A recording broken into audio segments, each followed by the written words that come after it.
Hi everybody, my name is Danielle Nicole and welcome to Monetary Makeup. It is finally here, the new Charlotte Tilbury Beautiful Skin Foundation. Now the reason I'm so late in getting this video up is because I did pay for 2-day shipping and I ordered this about a week ago and I am just now receiving it. So as far as the 2-day shipping, it did take a full week, but it's okay, it's here now and I'm so excited to review this. Now for those that are new, I have a fair to light cool undertone. I also have oily dehydrated skin. There's acne prone with redness, and I'm also starting to get fine lines. So I have a lot of different skin concerns. Now I have unfortunately heard a lot of people say that Charlotte Tilbury's foundation runs very yellow and very orange. So I'm a little bit nervous, but I'm excited to see how shade 3 performs. So today we are going to be doing a full demo, review, swatches, and a wear test. So be sure to stick around so you can hear my final thoughts. Now, in addition to reviewing the Beautiful Skin Foundation, I also got a few free samples with my order. So as a primer today, I'm going to be using Charlotte's Magic Serum, which I'm so excited about because I've heard great things, but I've never tried it before. And I also got her Pillow Talk Push Up Lashes Mascara. And the one funny thing, when you open this up, I don't know about you guys, but it looks like the before and after picture. It looks like they put on false lashes. So, I don't know. We'll have to see how well this mascara does as well. Now, in addition to reviewing and wear testing these 3 products, the finance topic of the day is going to be why I believe the middle class may be in trouble in the near future and what solutions you may want to consider for yourself. So if you're excited to see how this foundation performs on my oily, dehydrated, acne-prone skin, don't forget to hit the like button, the notification bell, and let's get started right now. Alright, so I will zoom you all in a little bit closer in just a second here. First, let's get started with swatches. Alright, so I have not tried this foundation yet, so I have no idea what the undertone is going to be like. As far as the shade 3 Cool, this is what it looks like in the bottle. And then I also swatched this next to some of my other foundations that I wear on a regular basis that are shade matches for me.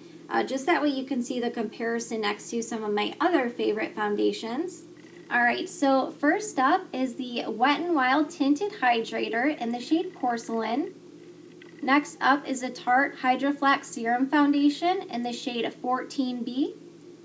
Third up is the KVD Good Apple Foundation in the shade Light 010. And this is the new Charlotte Tilbury Foundation in the shade Fair Cool number 3. So I do have to say, just looking at the initial swatch, it definitely isn't as cool tone as I typically like. Now, I don't know if you can tell, but the Wet n Wild Tinted Hydrator is almost identical in undertone.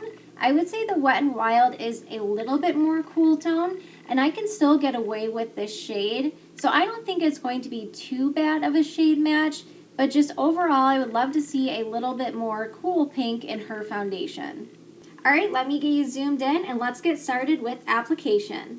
Now I do just want to mention what it says on the box. It says skin looks more radiant by up to 285%, long lasting with pollution defense. Undetectable coverage, improves the look of skin with each wear, clinically proven results, boosts hydration up to 166%, skin looks plumper and smoother by up to 181%. Skin tone looks more even up to 210%. And overall, 90% of users agree with the above claims. Wow. In addition, it says minimizes the appearance of pores, reduces the appearance of pigmentation and dark spots, and skin appears instantly brighter. Wow, those are quite the claims. So in case you're new here, this channel is geared for people in their 30s and above. I am starting to get some of those fine lines myself, but I also have oily dehydrated skin, and right now my skin is very dehydrated, And in addition to it, I also have adult acne and redness. So I have a ton of skin concerns, and the fact that this foundation has so many claims to it, I'm really excited to see if it performs and holds up to all these claims. So I mentioned my skin is particularly dehydrated right now. So I do have on quite a bit of moisturizer, however, it has had several minutes to sink in. So first, I do want to get started with the Magic Serum. This is only a sample that I picked up. So if you're already familiar with how this serum performs, feel free to skip ahead to the actual demo of the foundation. All right, so let's open up this serum. I love when companies include free samples. It's just a great way to try some of their other products. So let me apply a little bit to the back of my skin. Wow, okay. So this is very, very runny. So I take that back. I'm just going to start applying this on the skin since I only have this tiny little sample to use here. So it does feel pretty thin in consistency, almost like a gel formula, which I personally really love. Gel formulas, they just work so great on my particular skin type. So let's get this on the rest of the skin. Now, if any of you also have oily, dehydrated skin, let me know if you've tried this serum out before. I have not, but it feels so nice. It feels so hydrating, but not oily or greasy. So I'm really liking this initial first impression. Now, I'm not going to be using an additional primer today because I don't think this is marketed as a primer. I think it's more a serum, as it says. So I'm not going to apply primer today. I just want to see how the foundation performs on its own. All right, so I really like that serum just upon the initial application. So it did dry down. However, it has almost this barely there tacky feel, which I find works amazing for foundation application. So let's see how it does with the foundation over it, but I might actually pick up this serum because I'm really enjoying how my skin feels so quenched, but without feeling oily or greasy. So I'm going to use two different methods of application of this foundation. So I have my damp Shot Missy sponges. I love the black ones. And then I also have the Sonia G Lotus Base Brush. Now the reason I wanted to use this brush is because it is quite dense and really great for a more medium to full coverage. Now I like to work in sections with my foundations, so I'm not going to squirt out a ton. I just like to do a little bit at a time. That way I don't waste any product. So let's do the sponge on my left side. Now this foundation is a little bit thicker in consistency than I was expecting, which isn't a bad thing in my opinion. I think that just means I'm going to get more coverage than I would with an actual skin tint, since of course this is marketed as a medium coverage finish. So I have to say, even though I am very, very fair to light with a cool undertone, I was expecting this shade to be almost orange just because there were so many reviews I heard, and I think it's going to be a great shade match. Again, it's not as cool toned as I would have liked to see. However, I think that if you are as cool toned as me, or even leaning neutral, I think you'll be just fine with this shade. Now, I always like to take the tip of my sponge and build up in my nose and cheek area right here. All right, so I zoomed you all in just a little bit more. That way you can really see the finish of my skin. So I have a very, very light application on this side of the skin and nothing on this side. So this is what it's looking like so far. All right, time for the brush side. I am probably going to build this up a little bit more too. That way we can see if I can get a true medium finish with it. I'm sorry you guys, I'm left-handed, so I'm kind of crossed right now, but hopefully you can still see the skin. I love this foundation brush. It is one of my favorites because it fits between the brows, and then you can also use it to sculpt as well. Now I do have a few breakouts on my chin right now, so I'm going to build this up just in this area, and then I will look at the camera. That way you can see what we're looking like with one very light layer. Okay, so sponge side, brush side. Again, one light layer. What do you guys think so far? So I agree with the claims with it being a medium coverage because I hardly applied anything. I would say not quite a full pump, and I am already getting that light to medium finish. So I'm just going to use up what is left on the back of my hand with my damp sponge, which I know a lot of people like to initially go in with a brush and then finish off with a sponge. So I'm just going to press the rest of this into the skin. Alright, so the first thing that I have to say is that my skin is so dehydrated right now, especially on the T-zone and around my mouth in that area, and it looks incredible. I am so excited. That's how I can tell if I think a foundation is going to perform well or not, is if when I go in on the dehydrated parts, if it really emphasizes that texture. I am not seeing that. And you know, surprisingly, I don't think it's as dewy as some of the other reviews I saw. It definitely is dewy, but it's not extremely glossy or anything like that.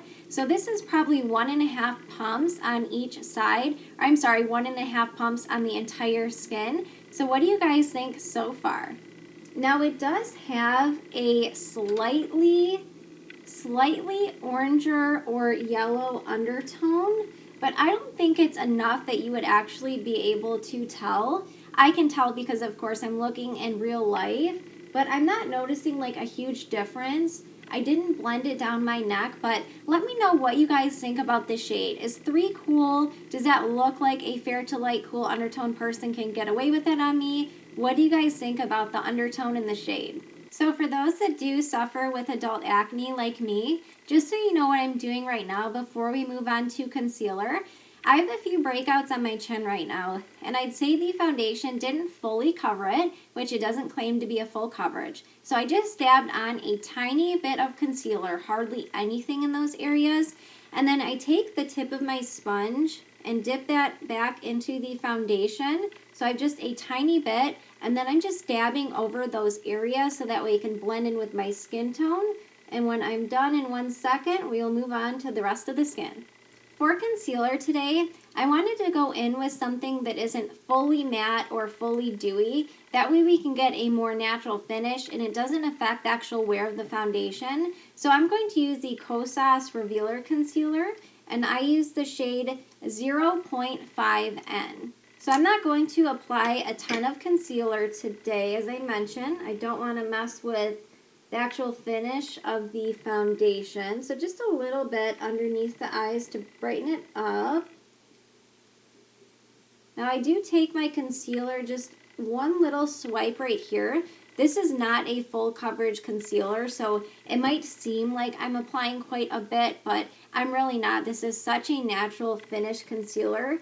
Now just to talk to you guys while I'm blending in the concealer, I am not going to use any powder today.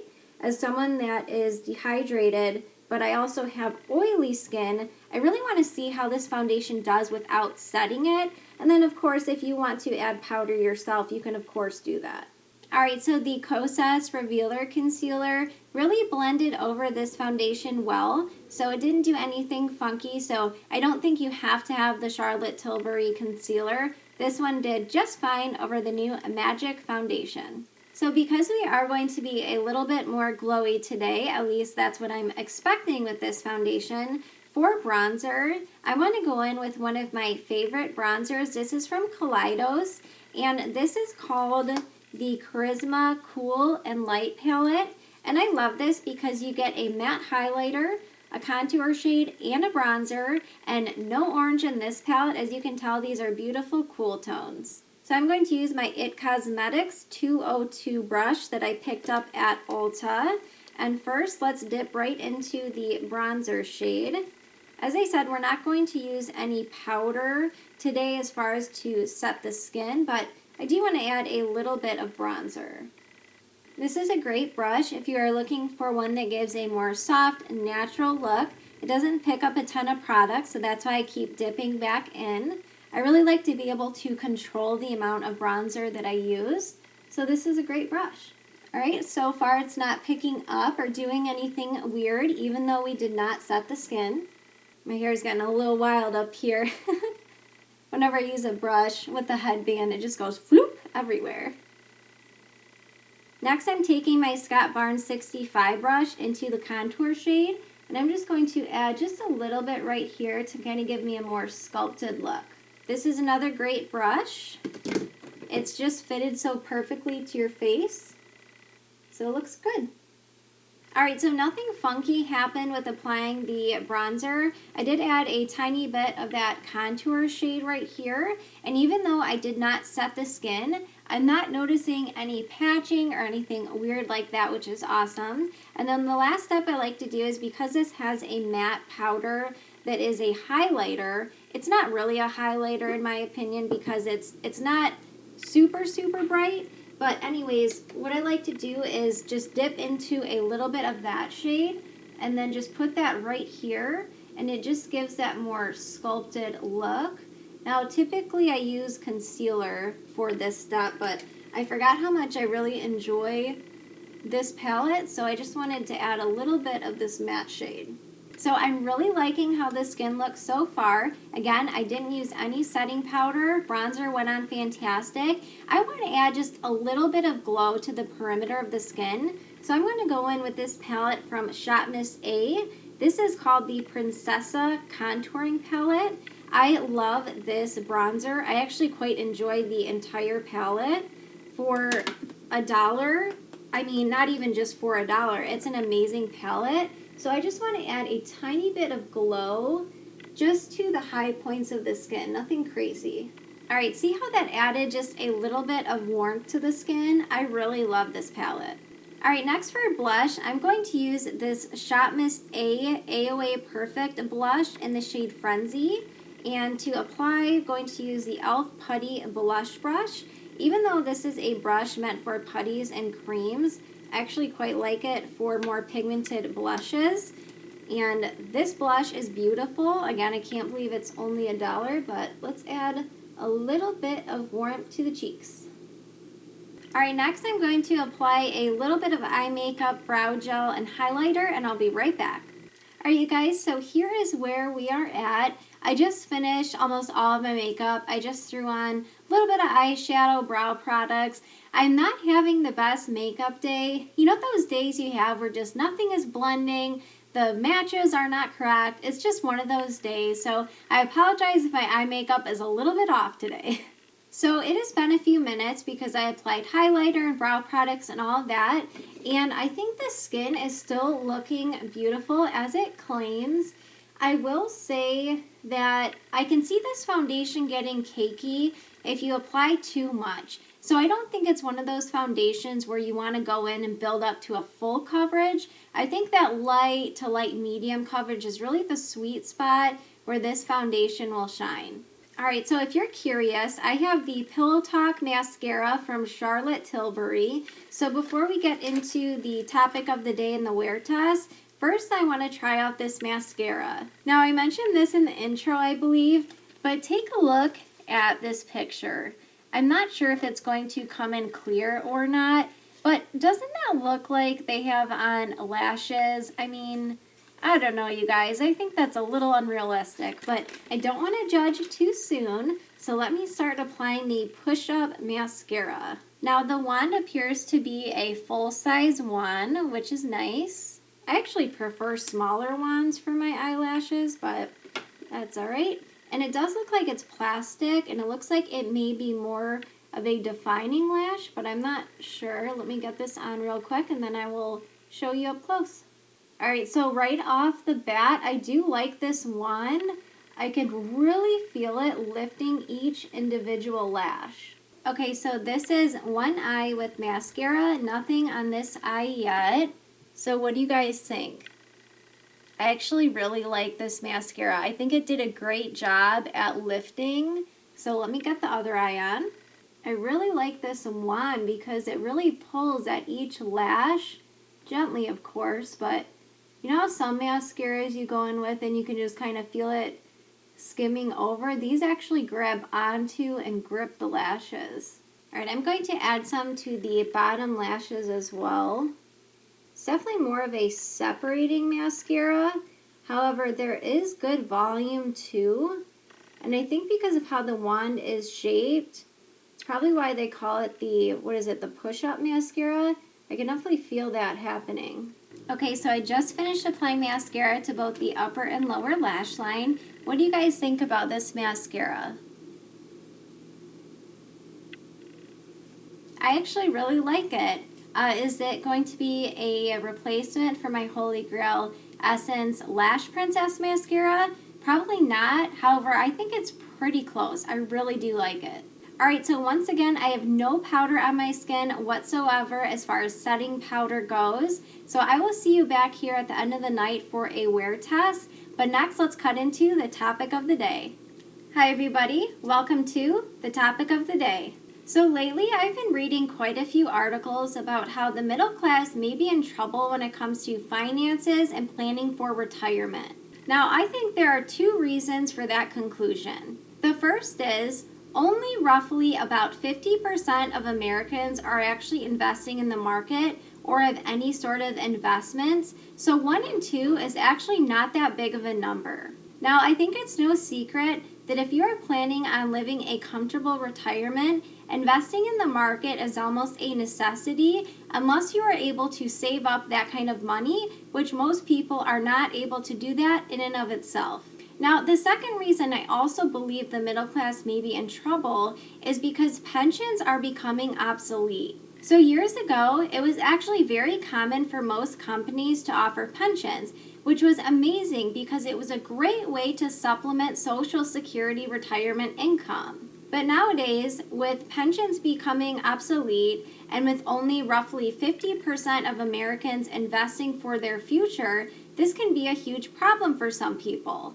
So with my financial background, it really comes down to 2 tips. So the first tip I have is to save, save, save. Now, I completely understand if you are living paycheck to paycheck, it can be very difficult, especially with the level of inflation that we have nowadays. It can be difficult to set aside money each paycheck.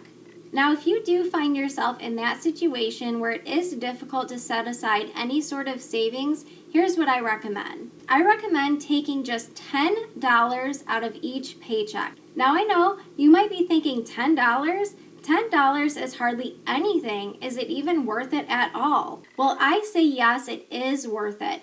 Because what it comes down to is planning for the future and working in small increments of savings just a little bit at a time. Because what this does is it creates a habit of starting to save money. So eventually, once you know, okay, $10 every paycheck is going away no matter what, then a couple months later, you can do $20. And then maybe the next year you do $50. So what it does is it creates consistency and it just gets you to get over that hump to start saving money. Now, as far as the second tip goes, if you are like most people, you are probably not going to be able to save up enough money on your own to live a comfortable retirement. So with only roughly 1 in 2 Americans setting aside money and investing in the stock market, I feel like the 50% that are not investing are missing a huge opportunity. Now, by far and away, the number one factor that I hear when I meet with folks who are not already investing is that I am nervous that I'm going to lose my entire retirement or most of my retirement when I go to retire. But the reality is, if you have a widely diversified investment strategy, the likelihood of that happening is slim to none. Now, I'm not saying it can't ever happen that you lose all or most of your money. However, most folks aren't aware of that there are actually investment strategies where you are guaranteed to not lose any money. Now, a lot of these investment strategies are actually combined with an insurance product, so that's how it's able to guarantee that you don't lose money, but you keep accruing it. So if you are one in those 2 Americans who are not yet investing or not yet saving money, don't feel bad. I completely understand, especially with inflation and the world events going on, it has been difficult. However, I do highly recommend at least considering starting at least a $10 a month saving or $10 per paycheck savings to at least get you started. And then once you feel more comfortable with setting aside those funds, then you can look into investing in the market. However, I believe if you start saving money and eventually start to invest your money, then you will be able to retire on your own terms, which is exactly what I want for you. All right, well, I hope those tips were helpful for you all. Next, let's cut into the wear test. All right, hi everybody. I just got home from work, so my makeup and this foundation has been on for over 10 hours now. So let me lean in a little bit, that way you can see my skin up close, and then we will get into my final thoughts.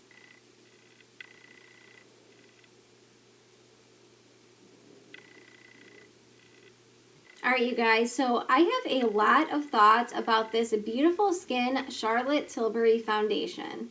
So first of all, I am not noticing this foundation break down anywhere. Now, typically, especially in my T-zone, usually at the end of the day, not only does my makeup start to break down a little bit, but usually by now, because my oils have came through, usually where I have the dehydration, it starts to get cakey, and I am not noticing any of that happening.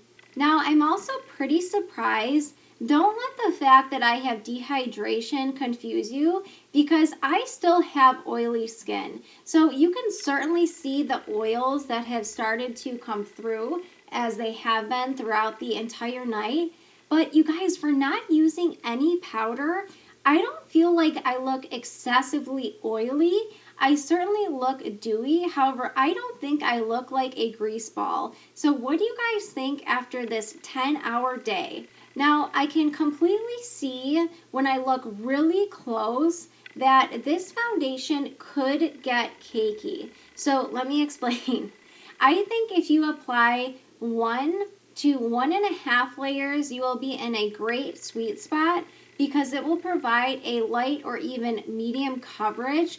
However, my intuition tells me that if you start to really build this up to try and get a more medium to full coverage, I can see that this foundation may get a little bit cakey.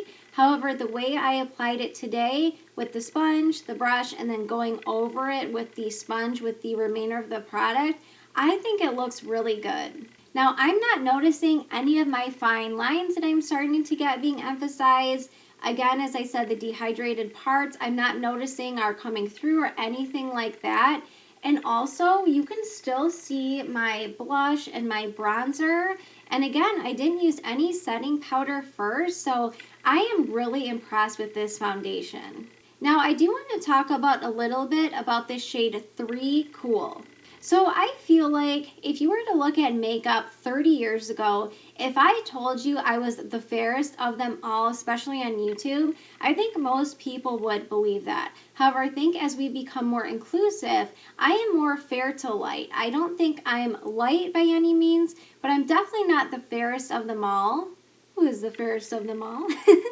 So if you are similar in undertone and skin tone like me, I do think you would be able to get away with the shade 3 Cool. Remember, I didn't extend any foundation down my neck today because I wanted to see if the foundation would oxidize. Now, to my surprise, it did not. I've been hearing so many reviews that not only is the foundation very yellow or orange, but it oxidizes. Now, as someone who produces a lot of oils throughout the day, I am happy to report that did not happen. But here is my one complaint. This is the fairest cool shade that Charlotte Tilbury offers. So yes, I can get away with this shade. However, it could be just a little bit more fair and a little bit more cool. So if you are fairer than me, I think you are going to struggle to find a shade. Again, especially if you are cool, because this was the only shade that was offered in this foundation, and it was this 3 Cool. Now, in addition, if this shade is not fair enough on the fair end of the spectrum, then I would imagine if you have a deeper undertone, then quite possibly you may struggle to also find a deep shade. So anyways, the point being, I hope she expands on both ends of the spectrum at some point in the near future. All right, so next, I really love this Magic Serum. You guys, I was not expecting to like it as much as I did, especially because of the price tag. But here's the deal. It feels like it has that gel texture. So if you really enjoy those gel textures, then you will probably enjoy this. However, the hydration I got from this application was amazing. There are so many moisturizers out there that you put on your skin and your skin immediately soaks it all up. But I felt like this was one of the deepest hydration products I have ever used on the skin. So I'm going to have to think about this. I actually might end up ordering this. Now, I think we were 3 for 3, you guys. Now, I have yet to find any mascara that performs better than my Holy Grail Essence Lash Princess Mascara. That mascara, there's just something about it. The one, the formula, I don't know what it is, but this, which is the Pillow Talk Push-Up Lash Mascara, this is a really good one, you guys. I'm not seeing any sort of it transferring down below, nothing like that. And it did a great job at separating and lengthening my lashes, but it did provide a little bit of volume as well. I think it provides more length with medium volume. So if you're looking for only volume, this might not be the mascara for you. But if you're looking for length and medium volume, this is a great one. Alright, now next, if foundation reviews are not for you, don't fret. I'm going to be having a ton of content coming up soon. I have some items from Bobbi Brown that I picked up. I ordered the Dyson Airwrap, so I'm really excited to see how that performs on my hair. Now, I have fine hair. However, this is straightened, but I have a lot of hair. So I'm really excited to see how that performs. And then I also picked up the new Smashbox Photo Control Mattifying Primer. Now this one I've already tried because I wanted to do a couple of tests before I reviewed on camera. I've got some thoughts about this, so definitely stay tuned for all those videos coming up soon. Alright, next I want to hear all of your thoughts down below. Have you picked up this foundation? And if so, what type of skin do you have? What undertone do you have? And overall, what was your experience with this foundation? So overall, I am definitely going to be adding this foundation to my collection, and I am going to be trying it out with a few different types of primers as well as powders. So if you have any questions, don't forget to comment Monetary Makeup down below and let me know. Alright, if you enjoyed this review, which I do hope that you did, don't forget to hit the subscribe button as well as the notification bell. That way you don't miss any of my future uploads. Alright, I just want to thank you all so much for watching, and I look forward to seeing you in my next video. Bye!